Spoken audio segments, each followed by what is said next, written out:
Hey guys, what is up? It's Rollin' Dirty back at you with another video. I know it's been a minute since I've done a video, so appreciate your patience while I waited for the weather to abate.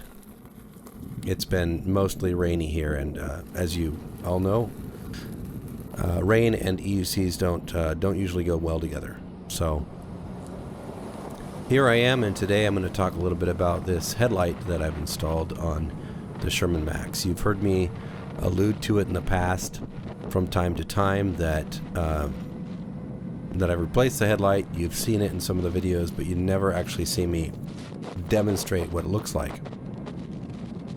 So later on in the video, you'll see me ride it for a more extended period of time with the light on. You caught a little bit of a teaser here at the beginning of the video. But to suffice it to say, I tested this light against several other lights.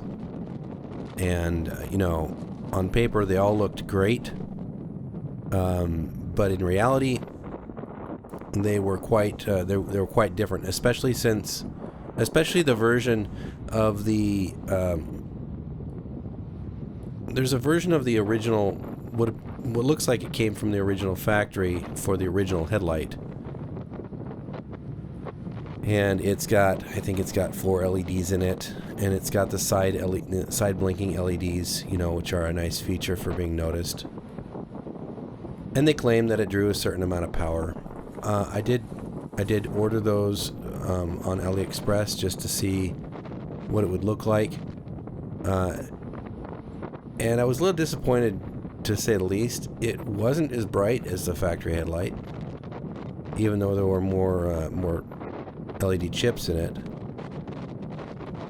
And the reason for that was because it actually drew quite a bit less power than the original headlight. I mean, a lot less, like a quarter of a... I want to say that it was like, I don't remember, it was ridiculously low. A fraction of what the original headlight draws. So, needless to say, I didn't do anything with it. Aside from that, the beam pattern wasn't any better than the factory headlight. So, not really sure what value they're trying to sell with that light. It is advertised as a Leaper-Kim headlight, but it's not the Leaper-Kim headlight. It's a replacement of sorts, and it would work, but it's just not even good. It's not great. So the next one I tried was a headlight that was a combination of white and yellow beam patterns. There was a white pattern below and a yellow pattern above, and they kind of made a rectangular shape, a beam of light that came out of it. But the problem with that, it was still more of a spotlight. It wasn't very wide, so it didn't give me the width on the trail that I was looking for. It was a nice little light. Maybe better than the factory one, but still not good enough.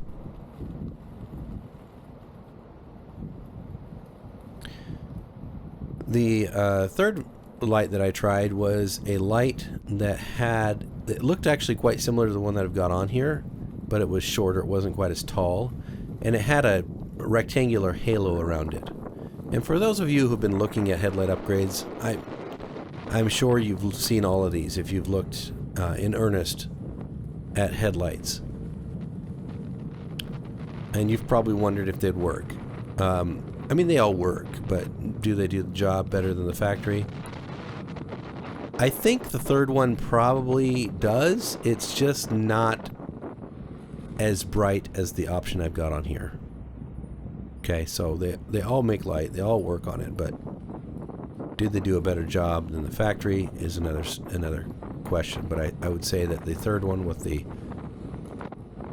it's kind of a shorter version of the one that I've got here with the white or red halo around it, depending on the one you pick. It does put out some good light. It does have a good beam pattern, but it doesn't put out as much light as this. And where I ride, I'm looking for enough light to see the edges of the trail comfortably and not just a dot in front of me. So I took the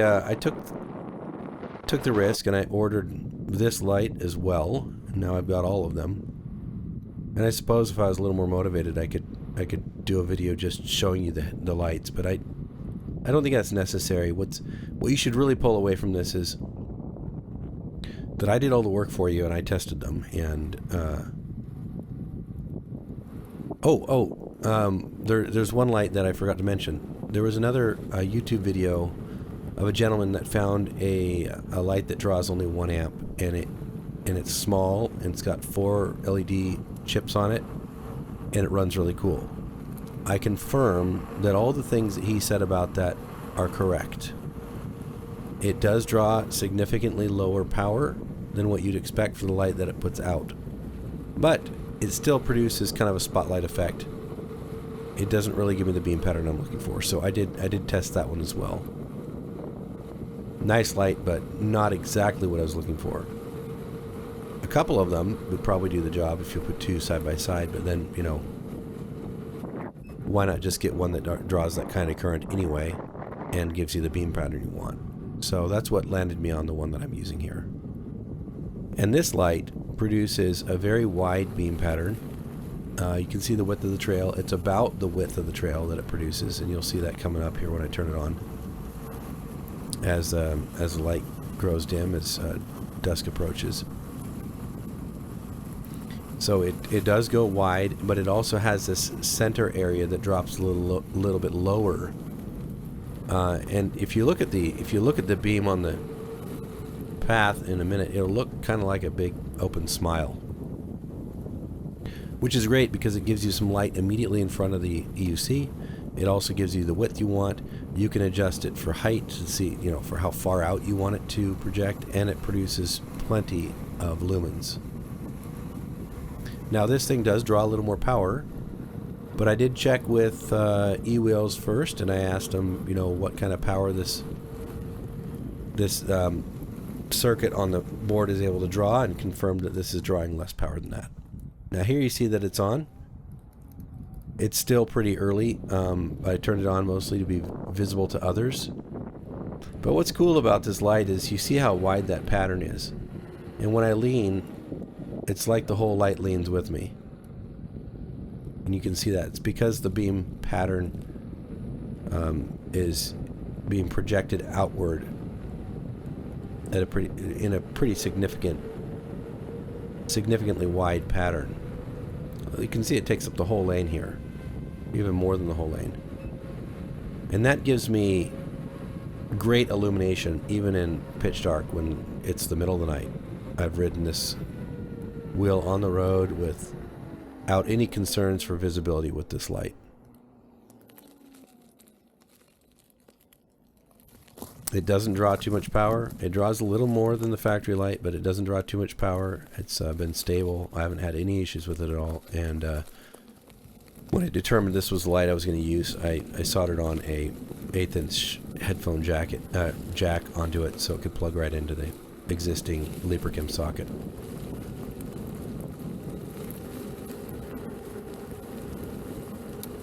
You can kind of see the smile I was talking about here earlier.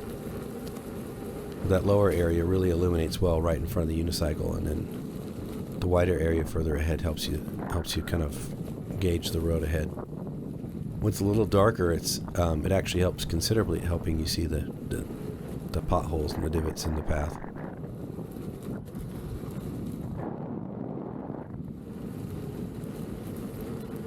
At any rate, you can find this headlight on Amazon, I think. If that's the case, I'll verify before I enter the content in the description box, and I'll provide a link to it, and you can purchase it from Amazon directly from that link. That link will be an affiliate link, just in full disclosure, but it doesn't change the price to you. So if you want to support your boy and buy a light, put it on your Sherman. This will work on the V1. You know, the OG Sherman, any variation thereafter, and the Sherman Max.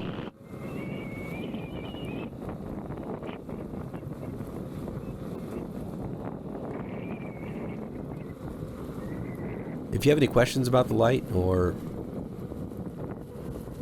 some of the steps I took to test it, or how I connected it, made it watertight.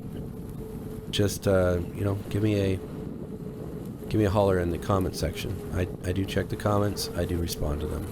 So far, I believe I've responded to 100% of the comments that have been left, and I will continue to try to do that. Look at that. I can even see part of the side of the path over here that I wouldn't even ride on. It covers the whole path and then some. And mind you, it's still not dark yet, but you can see this quite nicely. It's a rather efficient bright light. And I like that it has a cutoff point where you can set it so that it's not going to blind any oncoming traffic. A lot of the spotlight, like even the factory version, the factory light is this way. The spotlight version headlights, they kind of make a round beam, and when you try to project a little further outward, it ends up getting the top edge of that round beam gets a little bit high, and it can get in, you know, right into oncoming traffic's eyesight, and it's blinding. This guy right here is right where I want it, and just as wide as I want it. The depth is good. It's a great light. I recommend it to anybody. Oh, coming up here, I think is a part where I almost eat it. I'm going like, well, not right here because I'm slowing down by these people, but I'm going like 30 miles, 35 miles an hour up here in a minute. And I'm about to cross this road. I mean, I can see the road clearly. There's no cars. But I'm about to cross the road, and I don't notice there's a massive pothole right in front of me. I mean, massive. Check this out. Right here. Now, the video doesn't show it very well, but there was a pothole right there that was deep. And it had a really abrupt edge at the edge of the pavement there. So what would have happened is the wheel would have gone into the hole and hit the edge of the pavement. It might have been the end of the wheel if I'd done that, and it'd certainly thrown me off. But at the last second I saw it, and I unweighted and I hopped a little bit, and it brought me right over the top of it without going in. So right here I'm just like breathing a sigh of relief to myself. That could have been bad.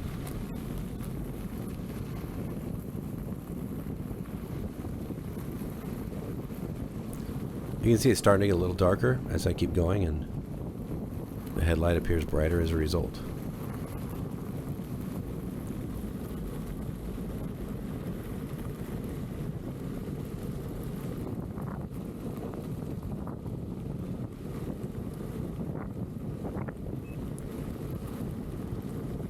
You can tell I'm trying to, I'm racing the sun, because I'm trying to get back to my car before it gets absolutely dark. Not that I'm concerned about the light, but at the end of this trail there's a series of really steep stairs on an old bridge that I have to go down to get to my vehicle, and with the wheel off and the headlight off, I'm not going to be able to see anything while carrying it down the stairs. So I'm trying to get there before daylight runs out.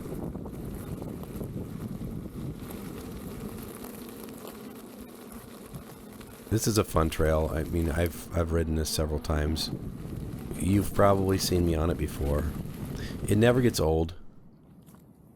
It never gets old because there's a lot of beautiful scenery, and at the end of it, it ends at a place named Rattlesnake Lake, where I've previously filmed a video. Well, we're approaching the end of the video, guys, and